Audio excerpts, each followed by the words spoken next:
नमस्कार, मेरा नाम आर्यन है। आप फर्स्ट बिहार झारखंड देख रहे हैं।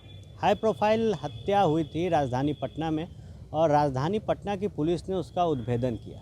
क्या जो थ्योरी पटना पुलिस ने पेश की वो आम लोगों को पच रही है? क्या उन लोगों को ये थ्योरी पच रही है जो बेहद नज़दीक से रुपेश सिंह को जानते थे?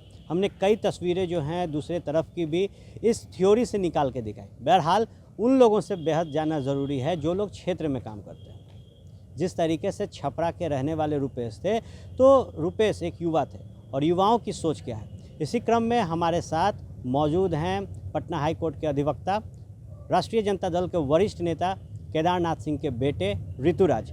किस तरीके से देखते हैं मौजूदा हालात, जिस तरीके से चर्चा में है रुपेश कुमार? देखिए, जो हत्या हुई है ये सिर्फ सरकार के लिए सवाल नहीं है। मुझे लगता है कि बिहार के एक नागरिक के लिए सवाल है। सवाल ये है कि जो नौकरी कर रहे हैं, जो सर्विस में लगे हुए हैं, जिनको जनता के बीच वो तभी जाते हैं जब जनता को समस्याएं होती हैं, वो अपने महीने से जो हर रोज़मर्रा की ज़िंदगी के बाद जो उनका बचत है वो पैसे को वो जाके जन समस्याओं में लगाते हैं। ऐसे लोग जिनका मर्डर मुख्यमंत्री आवास के मुझे लगता है कि आधे किलोमीटर या 1 किलोमीटर दूरी पर होता है, उनका मर्डर जनरल ऐसा नॉर्मल मर्डर नहीं था। ऐसा कोई ऐसी की मृत्यु नहीं की गई थी कि जैसे रुपेश, मैं उनको बहुत व्यक्तिगत रूप से नहीं जानता था, लेकिन मैं उनको एक आम नागरिक की तरह मैं उनसे मिला था, कम से कम 10 बार मिला था। मैं उनसे बातें कर चुका हूँ और मैंने जितना उनको सुना है, मुझे लगता है कि अभी तक कोई भी सर्विस सेक्टर में ऐसा कोई काम करने वाला व्यक्ति नहीं है जो यह सोचता है कि मैं उसको अपनी बचत जो है वो जनता के बीच रखे। और ऋतुराज जी, सबसे बड़ा सवाल है, आप अधिवक्ता हैं, जो थ्योरी पटना पुलिस ने पेश की, क्या लगता है ऐसा संभव था? देखिए, पटना पुलिस ने क्या किया ये सबको पता है। ये मुझसे पूछने की ज़रूरत नहीं है, ये आप पूछिए उन किसी भी व्यक्ति से पूछिए। ये देखिए, एक फिल्म का कॉन्सेप्ट हो सकता है कि घर के सामने रोड रेज में किसी की मृत्यु हो जाए, लेकिन मुझे नहीं लगता है कि एक आम नागरिक जिसको कोई मतलब नहीं है, मुझे लगता है कि पूरे बिहार में उस व्यक्ति की किसी से कोई दुश्मनी नहीं रही होगी, उस व्यक्ति को मार दिया जाता है। 3 दिन बाद बताया जाता है कि रोड रेज की घटना थी, 3 दिन बाद कोई बदला लेने आता है और आके उसको घर के सामने गोलियों से छल्ली कर दिया जाता है। दूसरे पहलू पे हमने बात की थी, ऋतुराज जो मुख्य आरोपी है, तो उसकी पत्नी को टॉर्चर किया गया, मार पिटाई की गई। क्या ये संविधान से जायज़ है?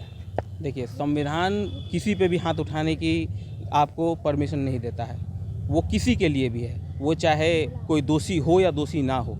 कानूनी प्रक्रिया अपनी जगह है। मुझे लगता है कि इस केस में सीबीआई जांच की सबसे ज़्यादा आवश्यकता है। इसलिए भी आवश्यकता है कि क्या हुआ क्या नहीं हुआ, प्रशासन क्या कर रही है क्या नहीं कर रही है, ये जानने के लिए नहीं।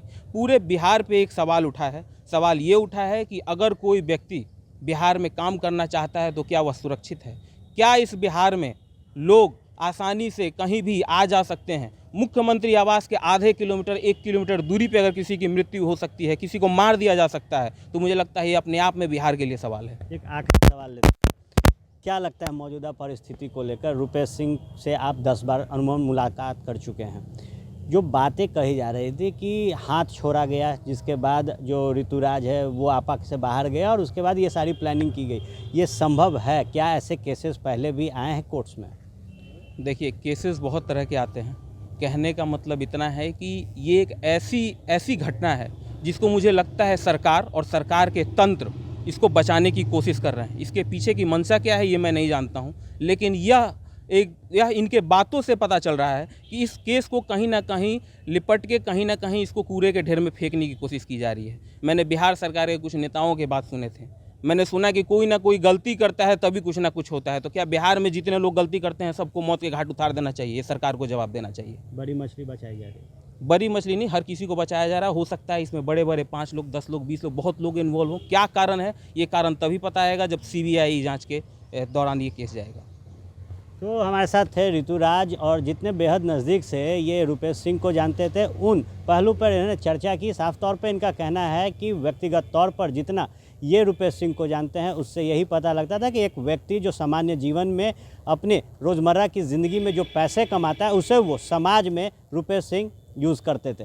बहरहाल देखने वाली बात होगी कि जहां बिहार के हर एक शख्स सीबीआई जांच की मांग कर रहे हैं इस मुद्दे पर, वहीं दूसरी तरफ अगर बात की जाए तो रुपेश सिंह के परिजन ने भी हाल के समय में मुख्यमंत्री नीतीश कुमार से सीएम आवास में मुलाकात की थी और बात जो की गई वो सीबीआई जांच को लेकर थी। हालांकि ये सीबीआई जांच की जो मांग की जा रही है वो भी कोर्ट के निगरानी में हो, ऐसा परिजनों का कहना है। आप बने रहे फर्स्ट बिहार झारखंड के साथ। तमाम राजनीतिक गलियारों की खबरें आपको यहीं मिलेंगी। धन्यवाद।